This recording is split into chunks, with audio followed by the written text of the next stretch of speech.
जी मर जी, जब सब कुछ भाग्य पर निर्भर है तो क्या हम जो नाम जब सब स्टार्ट कुछ भाग्य पर निर्भर कैसे है? ये किसने कह दिया तुमको कि सब कुछ भाग्य पर निर्भर है? कुछ लिखा हुआ है कि क्या हमारे साथ? नहीं, क्या लिखा हुआ है? ये लिखा हुआ है कि आज तुम हमारे पास आओगे? मैं वही पूछना चाहता हूँ। नहीं, ये नहीं लिखा हुआ है। उसमें कुछ लिखा हुआ है। प्रारब्ध किसे कहते हैं पहले समझो। जिसे आप भाग्य कहते हो ना, उसे शास्त्रीय भाषा में दैव कहते हैं, प्रारब्ध कहते हैं, विधान कहते हैं, नियति कहते हैं। उसी को कहते हैं कि तुम्हारी जो नियति में है वो तुम्हें भोगना पड़ेगा।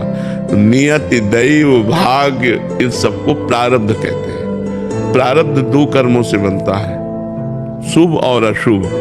शुभ माने पुण्य कर्म, अशुभ माने पाप कर्म, और दोनों का फल है। शुभ का फल है सफलता, विजय, अनुकूलता, विविध सामग्री, भोग सामग्री, और अशुभ का फल है हार, असफलता, विपत्ति, दुख, रोग, संकट, नाना प्रकार का। ये दो चीजें केवल लिखी हुई है।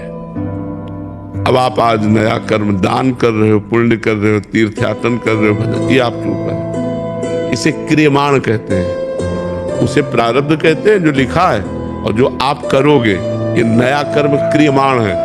और जो आपके अनेक जन्मों का किया हुआ कर्म जमा है उसे संचित कर्म कहते हैं। तो संचित कर्म भगवान की शरण में होकर भजन करने से भस्म हो जाता है, और क्रियमाण भगवान को समर्पित हो जाता है, और प्रारब्ध को भोगना पड़ता है, भोग लेता है। वो तीनों कर्मों से मुक्त होकर भगवान को प्राप्त होता है।